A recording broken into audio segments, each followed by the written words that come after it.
News 18 के digital platform पे आप सबका खैर मकदम है, स्वागत है। मैं हूं समीर भट्ट। जम्मू कश्मीर की राजनीति में अगर हम देखें तो पिछले कई दिनों से एक मुद्दा जो है बहुत बड़े पैमाने पे उछला हुआ है, वो है स्टेटहुड का मुद्दा। रियासत का दर्जा वापस बहाल कराने की जो एक मुहिम है या एक इशू जो बना है, ये एक बड़ा मुद्दा बना है। और पिछले जब से ये उमर लेड सरकार आई है उसके बाद से लगातार इस मुद्दे को हवा मिली है और इस इशू को जोर शोर से नेशनल कॉन्फ्रेंस तो उठा ही रही, लेकिन उससे भी ज़्यादा इस मुद्दे को कांग्रेस उठा रही है। और अगर आपको याद होगा, अगर हम कांग्रेस की बात करें, सबसे पहले अगर हम नेशनल कॉन्फ्रेंस की बात करें तो जब उमर लेड सरकार आई थी, पावर में आई थी, तो उसके बाद जो असेंबली सेशन हुआ था उसमें भी करारदाद इस बार पास हुई थी स्टेटहुड के इशू पे। उसके बाद कैबिनेट ने भी एक नोट स्टेटहुड इशू पे जो अप्रूवल एक तरह से एक करारदाद मंजूर की थी और उसको प्राइम मिनिस्टर को भेज दिया गया था, जो श्रीनगर में कैबिनेट मीटिंग हुई थी। उसके बाद अगर आप देखें तो लगातार नेशनल कॉन्फ्रेंस के लीडर उमर अब्दुल्ला, फारूक अब्दुल्ला, उनके जो मिनिस्टर्स हैं, मेंबर्स हैं, वो लगातार इस मुद्दे पे बात कर रहे हैं, डिमांड कर रहे हैं कि जो सरकार का कमिटमेंट है, प्राइम मिनिस्टर का कमिटमेंट है या प्राइम मिनिस्टर होम मिनिस्टर का कमिटमेंट, यूनियन होम मिनिस्टर का, उसको अब पूरा करने का वक्त आ गया। हालांकि बीच में पहलगाम जो अटैक हुआ, एक डेडली अटैक हुआ, उससे जो नेशनल कॉन्फ्रेंस के एफर्ट्स थे उनको बड़ा झटका लगा, क्योंकि जो सिक्योरिटी का जो सिनेरियो है उसी का तो एक बहाना या हम ये कह सकते हैं उसको एक वेपन के तौर पर बीजेपी इस्तेमाल कर रही है और कह रही है कि जो सिक्योरिटी के हालात जो हैं वो ख़राब हैं, अप्रोप्रिएट टाइम अभी नहीं आया है और इसलिए इसको अभी तक जो स्टेटहुड है उसको पूरा रेस्टोर करने की बात ही नहीं है। तो जब पहलगाम अटैक हुआ तो उसके बाद नेशनल कॉन्फ्रेंस कुछ खास इस पर ज़्यादा जोर नहीं दे पाए 1-2 महीने, लेकिन अब कुछ महीने गुजरने के बाद दोबारा से क्योंकि अब पहलगाम अटैक को जो 22 अप्रैल को हुआ था उसको भी अब 3-4 महीने हो रहे हैं, तो उसके बाद अब लगातार नेशनल कॉन्फ्रेंस इसको ज़ोर शोर से उछाल रही है। कांग्रेस की अगर हम बात करें तो कांग्रेस को भी इस मुद्दे पर बहुत ही ज़बरदस्त एग्रेसिव मूड में है और कांग्रेस ने अभी श्रीनगर में, फिर जम्मू में और दिल्ली में जंतर मंतर पे भी इस पर प्रोटेस्ट किया था। और अगर हम कांग्रेस की बात करें तो जो पार्टी का हाई कमांड है वो भी इस बार जो राहुल गांधी हैं और मल्लिकार्जुन खड़गे, उन्होंने लेटर भी लिखी है प्राइम मिनिस्टर को कि जम्मू कश्मीर को जो रियासत का दर्जा है उसको जल्द से जल्द बहाल किया जाए। तो इस मुद्दे पर नेशनल कॉन्फ्रेंस और कांग्रेस बहुत तेज़ी से आगे बढ़े हैं और बहुत तेज़ी से उन्होंने बहुत सारे जो है इस पर काम भी किया है। लेकिन बीजेपी के जहाँ तक ताल्लुक है, बीजेपी लगातार एक ही चीज़ बोल रही है कि कोई जल्दबाजी की बात नहीं है। आप जल्दबाजी क्यों करोगे, आपको जल्दबाजी नहीं करनी चाहिए, अप्रोप्रिएट टाइम पे सब कुछ होगा, अभी अप्रोप्रिएट टाइम नहीं है। इसी बीच उमर अब्दुल्ला, जो आपको अभी पता होगा कि उन्होंने एक लेटर भी लिखी है, जितने भी 42 के 42 पॉलिटिकल पार्टीज़ हैं पार्लियामेंट में जो रिप्रेजेंट करते हैं, उनकी चीफ विप्स को लेटर लिखी है। उनको कहा है कि इस मॉनसून सेशन में आप इस मुद्दे को उठाइए, गवर्नमेंट को मजबूर कीजिए कि वो स्टेटहुड के इशू पर कोई करारदाद पास करे, क्योंकि पार्लियामेंट का सेशन भी अब 21 तारीख को, बीच में छुट्टियां भी हैं। तो उमर अब्दुल्ला को भी जानते हैं कि अब वर्किंग डेज कम बचे हैं, तो इस वर्किंग डेज में ही वो चाहते हैं कि इस पे कोई बात हो जाए। और फारूक अब्दुल्ला भी यही कह रहे हैं कि हमें पूरा यकीन है कि पार्लियामेंट इस पर कोई संज्ञान लेगा। लेकिन बीजेपी इस पर ज़्यादा ऑप्टिमिस्टिक से नहीं बोल रहे, वो सिर्फ एक ही जो पहले बोल रही थी वो ये कह रही है कि अप्रोप्रिएट टाइम पे ये चीज़ें होंगी। और कहीं ना कहीं वो बीजेपी साढ़े नेशनल कॉन्फ्रेंस को भी टारगेट कर रही है। वो कह रही है कि देखिए, पिछले 10 महीने से कुछ हुआ नहीं है, काम कोई हो नहीं रहा है, लोगों को बिजली, पानी, सड़क, रोज़गार, जो पोल मैनिफेस्टो के प्रामिस हैं उमर अब्दुल्ला सरकार के, जैसे free power, free gas cylinder, daily Vaser उसको पक्का करना, बहुत सारे जो वादे हैं उनको पूरा नहीं किया गया। तो अब उन लोगों का अटेंशन डाइवर्ट करने के लिए ही स्टेटहुड के मुद्दे को उछाला जा रहा है, रियासत के दर्जे के मुद्दे को उछाला जा रहा है। लेकिन इसी बीच अब एक बड़ी जो आज की राजनीतिक घटना है वो ये है कि शाम को आज एक बड़ी मीटिंग होने वाली। आज शाम को एक डिनर मीटिंग राहुल गांधी के घर में होने वाली है दिल्ली में, और उसमें नेशनल कॉन्फ्रेंस के चीफ डॉक्टर फारूक अब्दुल्ला और पीडीपी की चीफ महबूबा मुफ्ती भी शिरकत करेंगी। अब आप देखिए कि ये इम्पॉर्टेंट मीटिंग क्यों है। जम्मू कश्मीर के हिसाब से, इस जम्मू कश्मीर के तनाजुर से ये इम्पॉर्टेंट मीटिंग की है, उसको हम थोड़ा आपको समझाने की कोशिश करेंगे। देखिए, नेशनल कॉन्फ्रेंस और कांग्रेस दोनों ये मानते हैं कि ये जो स्टेटहुड का इशू, और खासकर इसमें नेशनल कॉन्फ्रेंस की मैं बात करूंगा। आपको याद होगा अभी नेशनल कॉन्फ्रेंस के जो वाइस प्रेसिडेंट और चीफ मिनिस्टर उमर अब्दुल्ला अभी सबसे पहले वेस्ट बंगाल गए थे। वेस्ट बंगाल में भी उन्होंने इस मुद्दे को उठाया और तृणमूल कांग्रेस की चीफ और वहाँ की जो चीफ मिनिस्टर है ममता बनर्जी से रिक्वेस्ट की थी कि वो भी जम्मू कश्मीर को रियासत का दर्जा हासिल कराने की जो मुहिम है उसमें वो एक भागीदार बने, उसमें उनका साथ दे। इसी तरह से जब उन्होंने 42 पॉलिटिकल पार्टी के लीडरों चीफ विप्स को लेटर लिखी तो कहीं ना कहीं वो पूरे नेशनल इंडिया में जो पूरे कंट्री में जो जितने भी पॉलिटिकल पार्टीज हैं उनके लोगों से एक दरख्वास्त कर रहे हैं कि वो आए एक मंच पर और इस मुद्दे पे जोर शोर से उठाए।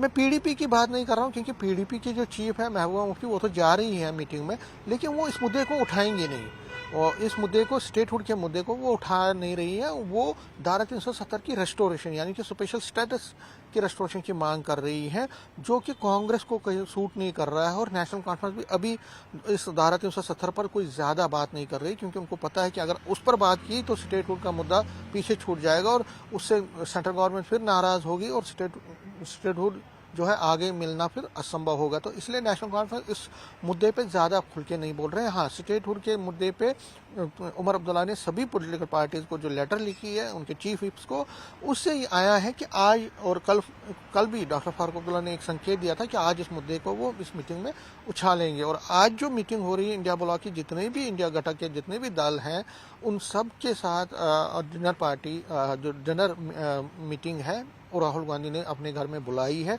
और ये डिनर जो इंडिया ब्लॉक की जो मीटिंग है, आपको याद होगा लोकसभा इलेक्शन जब हुए थे पिछले जून में, उसके बाद पहली बार ये इंडिया ब्लॉक की मीटिंग हो रही है। इंडिया ब्लॉक के जितने भी घटक दल हैं वो इस मीटिंग का हिस्सा बन रहे हैं और ऐसी जो मीटिंग है वो पहली बार पिछले एक साल में तो हुई नहीं। तकरीबन 13 महीने अब होने को है, 14 महीने हो गए हैं। तो 14 महीने में ये पहली बार मीटिंग होगी इंडिया ब्लॉक की आज शाम को। और कई मुद्दे हैं इसमें। देखिए SIR का मुद्दा जो बिहार में वो गर्मा है वो उस पर बात होगी।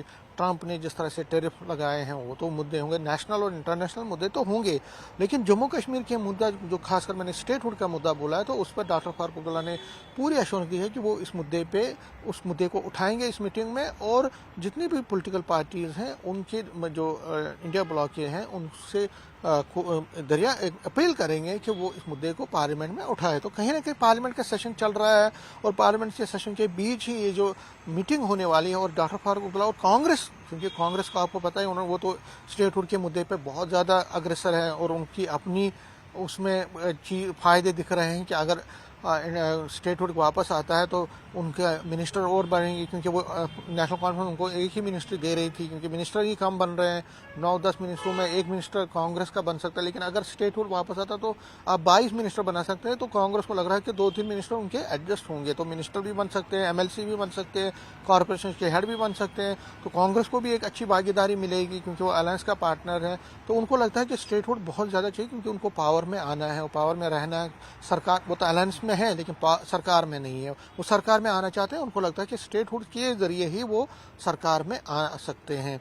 नेशनल कॉन्फ्रेंस इस पर पहले से ही अग्रसर है क्योंकि उनको लगता है कि हाफ जो गवर्नमेंट है, जिस तरह उमर अब्दुल्ला ने चिट्ठी में लिखा था कि अगर होम आपके पास नहीं है, आपके पास पुलिसिंग नहीं है, सिक्योरिटी नहीं है, तो आप पूरा डिलीवर नहीं कर पाओगे। और उन्होंने ये भी कहा कि हम करेक्शन मेजर चाहते हैं। करेक्शन मेजर यही है जो 2019 में उनसे छीना गया है, उस कोई रेस्टोरेशन हो तो उसमें स्टेटहुड सबसे बड़ी बात है। तो वो स्टेटहुड के मुद्दे को बहुत जोर शोर से उछाल रही है नेशनल कॉन्फ्रेंस। कांग्रेस तो उससे भी ज़्यादा उछाल रही है और कांग्रेस को यकीन है, कांग्रेस के नेताओं से जब आज हमारी बात हुई उन्होंने कहा कि हम तो बहुत मुखर है इस चीज़ पे, हम बहुत एग्रेसिवली इस एजिटेशन को हमने लॉन्च किया है। याद होगा कि ना कांग्रेस ने एक तो जंतर मंतर पे जम्मू में श्रीनगर में किया ही था प्रोटेस्ट, लेकिन उससे पहले उन्होंने बहुत सारी जगहों पे इस पे प्रोटेस्ट रैलीज भी की थी जगह जगह पे डिस्ट्रिक्ट वाइज। और आपको याद होगा 1 से 5 तक तो उन्होंने आउटरीच प्रोग्राम भी चलाया और 9 तारीख से 21 तारीख तक अब वो हंगर स्ट्राइक पर भी जा रहे हैं। जगह जगह पे जम्मू कश्मीर के जगह जगह पे हंगर स्ट्राइक पे, भूख हड़ताल पे नेशनल कॉन्फ्रेंस कांग्रेस इस मुद्दे पर जा रही। तो उससे पहले ये जो मीटिंग आज की है, मीटिंग में घटक दल के जितने भी नेता होंगे जब वो बैठेंगे तो ऑब्वियसली जब उनको बात होगी, स्टेटहुड की बात होगी इंडिया ब्लॉक के, कल या परसों या कभी भी इन दिनों में, जब भी वो चाहें तो उस पर वो कोई प्राइवेट रेजोल्यूशन भी ला सकते हैं या गवर्नमेंट से दरख्वास्त भी कर सकते हैं कि वो इस पर कोई रेजोल्यूशन लाए। और ऊपर से एक बड़ी बात जो है वो कल सुप्रीम कोर्ट में हियरिंग शुरू हो रही है, जो एक पिटिशनर ने लगाई है कि स्टेटहुड पर, वो बड़ी डेवलपमेंट है। कल उस पर भी बात होगी सुप्रीम कोर्ट में। जब ये मामला चलेगा, कल से शुरू होगा, तो हो सकता है कि जो स्टेटहुड की बहाली की मांग कर रहे हैं, जिसमें मैंने कहा कि चाहे वो नेशनल कॉन्फ्रेंस है, कांग्रेस है, CPIM है या बाकी पार्टीज़ हैं, हालांकि बीजेपी के भी नेता ऑफ द रिकॉर्ड बहुत सारे नेता चाहते हैं कि स्टेटहुड वापस आ जाए, क्योंकि उनको भी लगता है कि स्टेटहुड के बगैर तो यहाँ पे मुश्किल है, ड्यूअल पावर सिस्टम आगे बहुत मुश्किल करेगा। तो कैमरा के सामने तो वो एक चीज़ बोलते हैं, लेकिन कैमरा के सामने पीछे वो चाहते हैं कि वो स्टेटहुड है। तो सुप्रीम कोर्ट में जो कल से हियरिंग शुरू हो रही है वो भी एक बड़ी बात है, बड़ा संगमील है, बड़ी डेवलपमेंट है। उससे पहले ये जो मीटिंग है आज इंडिया ब्लॉक की, उस पर सबकी नजरें रहेंगी, क्योंकि उसमें क्या फैसला होता है और स्टेटहुड के बारे में क्या इस मूवमेंट को जो इंडिया ब्लॉक क्या आगे ले जाएगा। क्योंकि बहुत सारे नेशनल इशूज़ हैं, जैसे SIR का मामला है बिहार का, इसी तरह से ट्रम्प का इशू है, जो टैरिफ लगाए हैं, सीज फायर है, बाकी इश्यूज़ हैं, वो तो अपनी जगह, उस पर तो बात होगी। क्या स्टेटहुड पर इंडिया ब्लॉक में इस मीटिंग में कोई बात होगी, और क्या डॉक्टर फारूक अब्दुल्ला जो चाहते हैं या कांग्रेस के नेता जो चाहते हैं कि इसमें इस मुद्दे पर बात हो, बहस हो और कोई ऐसा प्लान बने आगे के लिए, चॉकआउट हो, ताकि ये मूवमेंट एक बड़ी मूवमेंट बन सके, उस पर हमारी नज़र रहेगी। लेकिन उमर अब्दुल्ला कोशिश कर रहे हैं, और उमर अब्दुल्ला ने जो चिट्ठी भी लिखी है कि जो नेशनल वाइज इसको एक मूवमेंट बनाया जाए। स्टेट में तो जम्मू कश्मीर में तो है ही है, जम्मू कश्मीर में इस पर प्रदर्शन भी हो रहे हैं, लोग कन्वेंशन भी हो रही है, रैलीज भी हो रही है, लेकिन ओवरऑल जब तक कि पार्लियामेंट में इस पर, क्योंकि जो पार्लियामेंट में अगर बिल आना है, तो अगर रेस्टोर करना है स्टेटहुड, तो उसके लिए पार्लियामेंट में आएगा। ऊपर से जो सोशल मीडिया पे कई दिनों से बहुत चर्चाएं भी चल रही थी, हालांकि उसमें अभी कुछ खास नहीं दिख रहा है। ये भी चर्चा थी कि हो सकता है स्टेटहुड वापस मिले, जम्मू को स्टेटहुड मिले, कश्मीर को अलग से UT बनाया जाए। ये अफवाहबाजियाँ तो थी, लेकिन वो अफवाहबाजी है। एक जिम्मेदार चैनल होने के नाते हम उन अफवाहों को ना तो प्रमोट करेंगे, ना उस पर बात ही ज़्यादा करेंगे, क्योंकि ये स्पेकुलेटिव चीज़ें जो है वो स्पेकुलेटिव होती है। लेकिन स्टेटहुड क्या मिलेगा, ये तो सेंट्रल गवर्नमेंट को ही करना है। स्टेट गवर्नमेंट, हालांकि BJP के कई नेता ये कह रहे हैं कि हो सकता है कुछ और पावर्स दिए जाएँ आगे चल के उमर सरकार को, लेकिन बहुत ज़्यादा एब्सोल्यूट पावर देना या फुल फ्लेज्ड स्टेटहुड रेस्टोर करना, ये वो कहते हैं कि अभी नहीं होगा। वो BJP के नेता हमसे कहते हैं, लेकिन नेशनल कॉन्फ्रेंस के नेता ये कह रहे हैं, या कांग्रेस के, कि आखिरकार कब तक ये वेट करते रहेंगे। अप्रोप्रिएट टाइम तो अब आ गया है, अब नहीं देंगे तो ये सियासत इस पर कर रहे हैं, ये अपने नफ़ा नुकसान देख रहे हैं। तो कहीं ना कहीं इस पर जो पॉलिटिकल फाइट है वो भी चल रही है। लेकिन आज की जो मीटिंग है उसको बड़ा इंपॉर्टेंस, और कल जो सुप्रीम कोर्ट में जो हियरिंग शुरू होनी है वो भी एक बड़ा डेवलपमेंट है। इन डेवलपमेंट्स पे हमारी नज़र रहेंगी, और देखना पड़ेगा कि एक जो कोशिश है चीफ मिनिस्टर की या कांग्रेस की या जितने भी नेता यहाँ पे, उनकी जो कोशिश है कि यहाँ पे कम से कम सियासत का दर्जा इसका वापस बहाल हो, वो कब तक होगा, और उस पर आकर जो सेंट्रल गवर्नमेंट क्या फैसला लेती है। कैमरामैन चांद के साथ मैं समीर भट्ट, न्यूज़ 18 जम्मू।